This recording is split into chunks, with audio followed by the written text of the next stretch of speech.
we have sign language interpretation, but probably why I moved from sign language interpretation is because the issues of persons with disabilities and mostly even the deaf are not only limited to sign language interpretation. So I moved now to another area, and that is where, as Detail International, we work in terms of counseling the deaf, counseling the parents of the deaf, consultation on where to have the deaf taken to schools, and because the deaf are diverse, we are in a position where we also do research so that we can be able to give and help in implementing of policies that are already set by the government on including the persons with disabilities in Kenya. Yes. But the sign language, people say it is like we have 42 tribes in the country. Yes. Okay, I'm really trying not to do sign language because they might be misleading. Yeah, so I really need your help here because Susan Azande did offer to you. Okay. Susan is actually on. Thank you so much. That's my that is my producer. Yes. Maurice telling me Susan is actually on. Susan, thank you so much. Now, we have 42 tribes in this country. Yes. And sign language, like our other viewers, are sort of like the forgotten language. Is that really true? Yes, it is. And just like when we started, I say that I moved from the area of sign language interpretation for this reason. For example, most of the time, when we bring in the issue of sign language, we do it because it's a policy. For example, all TV stations now have sign language interpretation. And mark you, it is in the smallest area possible that most of the deaf may not even be able to see it. So are you saying that when you talk about the smallest area that probably the sign language interpretation or interpreters have been given, you need like a big space? Because right now, as you can see Susan Thuku on the bottom right of your screen right now, she's the one who's doing the sign language interpretation. It's like you're saying that the space that our sign language interpreters have been given, it's small. You need a bigger space. Watching TV should be comfortable. You should actually sit and relax at your home and be able to see the person who is giving you the news. And probably the question that we should ask ourselves, for example, is if we interchange such that we have Brenda go to the small screen and now the interpreter, Susan, go to the bigger screen, how would we feel as the general public? Would we be comfortable with it? Okay, so that's the reason as to why you feel like you're the forgotten generation also? I feel like most of the things that we are now doing for persons with disabilities are just to implement some policies that have been set. But for us to be able to integrate the persons with disabilities fully, then we have to start from a point of, first of all, understanding them.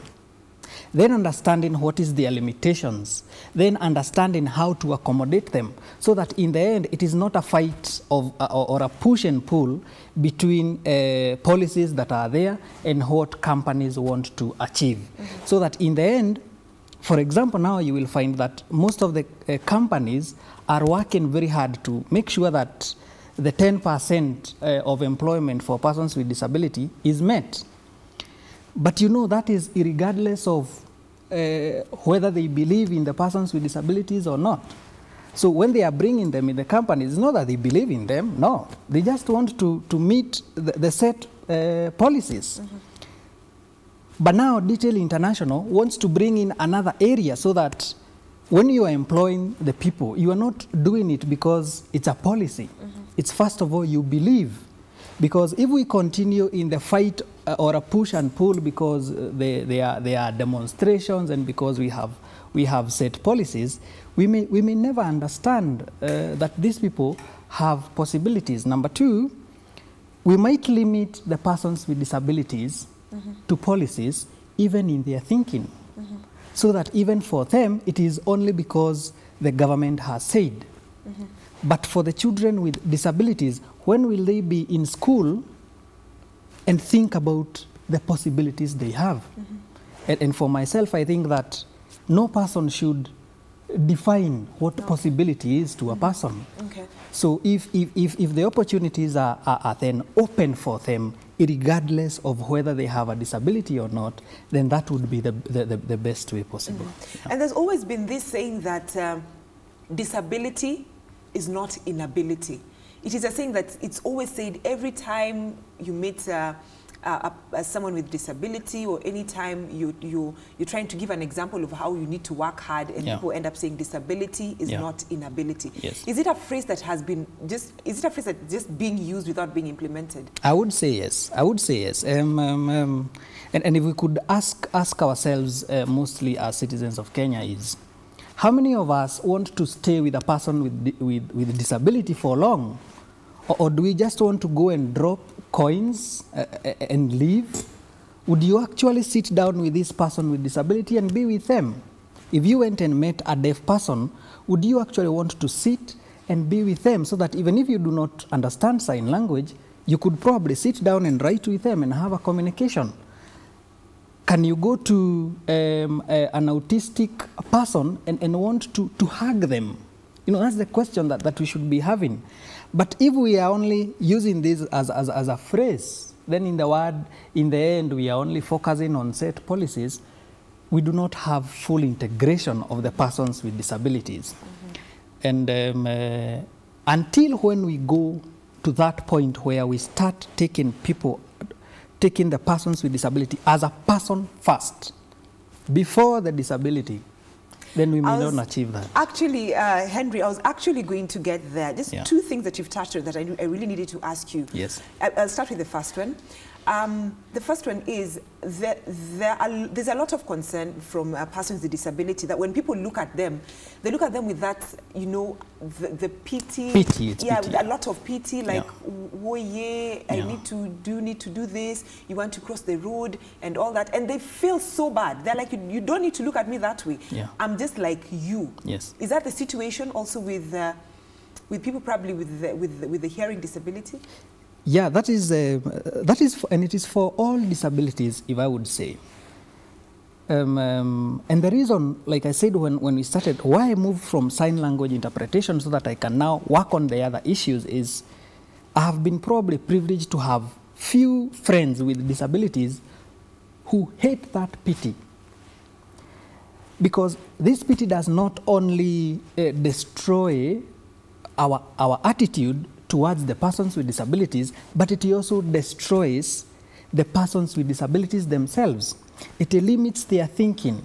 It makes them feel that for them to achieve something, then in the end they must be assisted by another person. Okay. And it is probably what we need to go above so that they can also achieve, just like I do not want to say the normal, I would say the non-disabled persons. Okay. Yes. And also the other question I wanted to ask, which you touched on a bit, is the fact that you're saying that not so many Kenyans can be able to communicate with people, with persons with disability.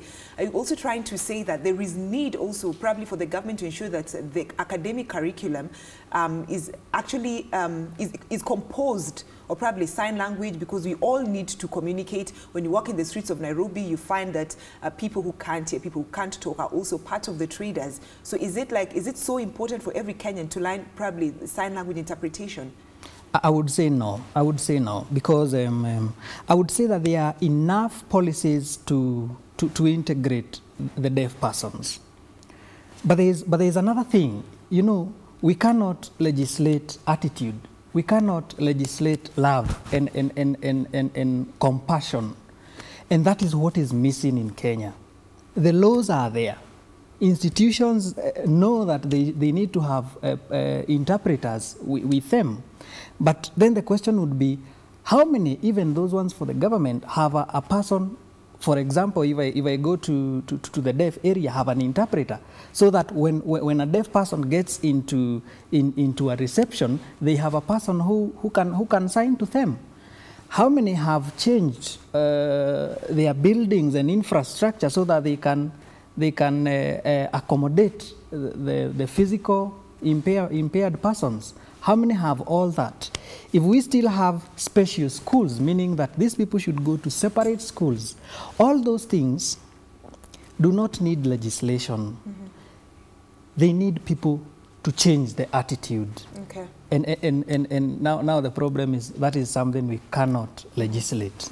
Yeah. Let's talk about education. Yes. Probably has the government put a lot of effort in addressing some of the challenges that persons with disability face in terms of probably the braille machines for learning, because some of them are too expensive, and there's some people who come from poor background and they cannot even afford. Has the government done enough to ensure that these people are well taken care of when it comes to education?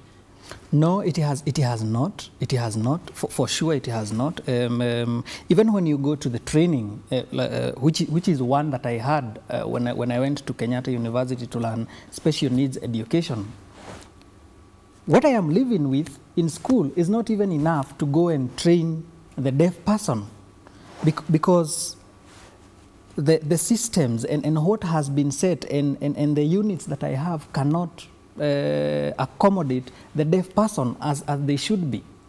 So starting from the point where the teachers do not have this training, to the point where for the blind and the kind of the equipment that is needed, the government is still using the old systems, while there are new technologies that have changed with time. Every time there are new technologies to make sure that it makes life easier for them.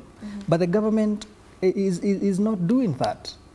So, and also, like I said, the government has not at any one point thought of bringing children with disabilities to learn together with those ones with no disabilities, such that for a deaf person, they have to go, for example, when you are in Kiambu or Nairobi, you have to go to a place at Kamboi. Okay. So you go to a school for the deaf and you find a small kid, probably 6 years old. They have to go to Kamboi school for the deaf, which is very far from home. So a kid who is that small starts staying away from the parents from the early age, and at no point will they ever stay at home until probably they are now going to college. Okay. And when you talk about parents, there's some parents who've been accused of actually hiding their kids who have disability. They have. How do you reach to such kind of parents? They have. And as Detail International, it is what we want to look in, but look at it very sensitively. To start with, I am a parent of a deaf child. I have just given birth to a child. Then I go home with them. Probably after some time, I realize that my child has a problem. So I go back to the hospitals, and I have to be sent to a specific hospital that will go and check what is the problem with my child. When I finish, they tell me that my child is deaf and that I should go look for a school for the deaf. First of all, I am in shock. We do not have counselors to talk to these parents. The second thing, there is nothing you have told me I would do as a parent except go look for a school for this child. Okay. Is the life of this child only limited to a school that is that far away? So by the time this parent recovers and starts thinking about herself and the child, time has moved on. Okay. And some of these are from poor backgrounds. Okay.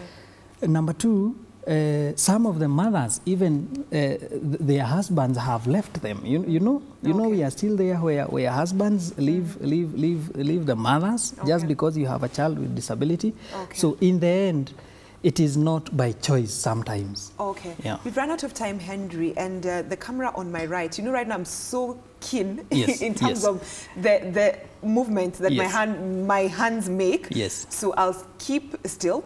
The camera on my right is your camera. Yes. In like 2 seconds, because we've run out of time, in like 2 seconds, your message to parents with persons with disability, of course, a message of hope to persons with disability.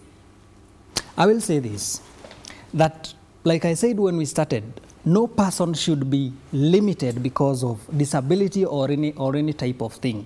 So for me, I think that it is time that we change the attitude towards the persons with disabilities.